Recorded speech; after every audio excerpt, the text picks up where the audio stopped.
حضرت امام حسین تشریف لائے، بچوں سمیت آئے۔ حور بن یزید ایک شخص تھا، حور بن یزید، ہاتھ ہو، صحرا کا علاقہ ہو، تپتی ہوئی ریت ہو، اتنے کٹھن اور سخت حالات، چاروں جانب موت ہی موت، دور دور تک اپنوں کا نام و نشان کوئی نہیں، اور اکیلے فیصلہ کرنے والے امام حسین، باقی سارے بچے ہیں یا عورتیں، سارے بڑے اکیلے۔ 19 لوگوں کو ایک بار میں حضرت ایسے ہی تماشا بنا دیا ہے۔ مظلوم تھے وہ تو رو رہے تھے، ہر مقرر یہ کہہ رہا ہے کہ وہ تو بار بار کہہ ابا پانی مل جائے، پانی آ جائے، ترس گئے۔ خدا کا خوف کرو، یہ دلیر لوگ تھے، ان کی باتیں آج بھی پڑھ کے دلیری پیدا ہوتی ہے، دلیری پیدا ہوتی ہے، دلیری۔ ایک ہاتھ کٹا، دوسرے پہ مشکیزہ، وہ بھی کٹا۔ دیکھ لو میں پس منظر پہ ہوں ابھی تک، میں بتا رہا ہوں کہ جہاد کس کے خلاف تھا؟ ظالم حکمران کے خلاف، ظالم کافر کے خلاف نہیں، مشرک کے خلاف نہیں۔ حضرت امام حسین رضی اللہ تعالیٰ عنہ نے ہر جگہ ایک ہی بات کی کہ یزید شرابی ہے تو بچے کٹوا دوں گا، شرابی کو ووٹ۔ یہ ایک نہیں، ہر کتاب میں یہی لکھا، ہر کتاب میں، اور ہر مسلک کی کتاب۔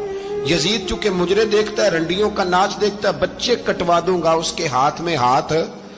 امام حسین نے فرمایا چونکہ اللہ کی حدوں کو توڑتا ہے، حقوق اللہ پامال کرتا ہے، حدود اللہ، بچے کٹوا دوں گا لیکن اس کے ہاتھ میں ہاتھ۔ سارا دن خود مجرا دیکھنا اور 10 محرم کو 2 دیگیں پکا کے حسینی بن جانا، سارا سال خود گند مند کرنا، شرابیوں کے ساتھ رہنا، اور 10 محرم کو 2 آنسو بہا کے یاد رکھنا۔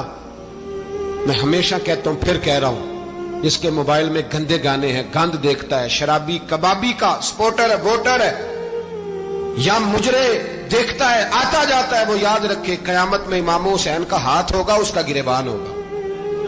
ہم سے نہ رقم ہوں گے قصیدے یزید کے، ہم لوگ تو حسین کے سیرت نگار۔ حضرت حکومت کس کی تھی؟ تو پھر یزید نے عبید اللہ ابن زیاد کو سزا کیوں نہیں دی، بلکہ ایک جگہ 2 گورنریاں دی؟ ہمارا کسی بندے سے جائیداد کا رٹا نہیں، ہم تو چاہتے ہیں امت اکٹھی ہو جائے، لیکن جو بندہ نبی پاک کی ماں کو دوزخی کہے، حضور کے باپ کو جہنمی کہے، یزید کو امیر المومنین کہے، اس کے ساتھ اتفاق رائے کر لیا جائے، یہ مذہب ہماری سمجھ میں نہیں آتا، بالکل نہیں آتا، قطعاً نہیں ہماری سمجھ میں آتا۔ کیسے اتحاد کر لیا جائے؟ یہاں تو میرے بھائی جو ہمارے ابا کا مخالف ہو، اس سے اتحاد نہیں ہوتا، اور جو نبی پاک کے والد کو دوزخی کہے، اس سے اتحاد ہو جائے۔ کہتے ہیں جی وہ جی اتنی فرقہ واریت ہو گئی، ہم کس مسجد میں جائیں؟ 60 پارٹیاں پاکستان میں رجسٹرڈ ہیں جو الیکشن لڑتی ہیں، کبھی کسی بندے کو ٹینشن نہیں ہوئی کہ کس کے پاس جائیں کس کے پاس نہ جائیں، کبھی نہیں کو بولا کہ اب وہ بھی کھڑا ہو گیا، وہ بھی، کوئی ٹینشن نہیں۔ مذہب کی باری ٹینشن ہو جاتی ہے، اتنا بڑا مذہب ہوتا ہے بھائی، غلط بندے بھی آ ہی جاتے ہیں بیچ میں، تھوڑا پہچان کے چلنا پڑتا ہے، صحیح کون ہے اور غلط۔ اور یہی تو ہمیں امام حسین نے بتایا ہے کہ مذہب کے اندر ہی تم نے شناخت کرنی ہے کہ بندہ ٹھیک کون ہے اور بندہ غلط۔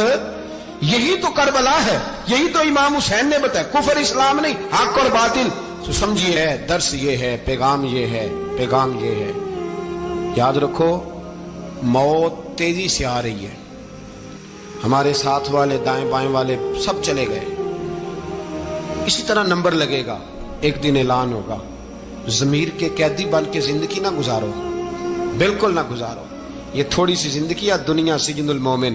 حق بات کرو، حق پہ ڈٹنا سیکھو، دین سمجھو، خبردار رسول پاک صلی اللہ علیہ وسلم کے دین میں ظالم، جابر، فاسق، فاجر کی کوئی گنجائش قطعاً نہیں ہے۔ اپنے آپ کو سمیٹو، اپنے آپ کو سنبھالو، دین میں اپنا کردار ادا کرنے کی کوشش کرو۔ دین طلب کرتا ہے ہم سے کہ ہم نے دین کو کیا دیا ہے۔ امام حسین نے سارا گھرانہ دین کے لیے دے دیا۔ ہمارا جو بچہ کسی کام کا نہیں رہتا اسے مدرسے داخل کراتے ہیں۔ ہم نے دین اتنا کمزور کر دیا ہے کہ عالم اگر شور نہ کریں، عالم اگر شور نہ کرے، زور نہ کرے، گھٹن والا ماحول ہو گیا، مذہب کی پوزیشن کمزور کر دی۔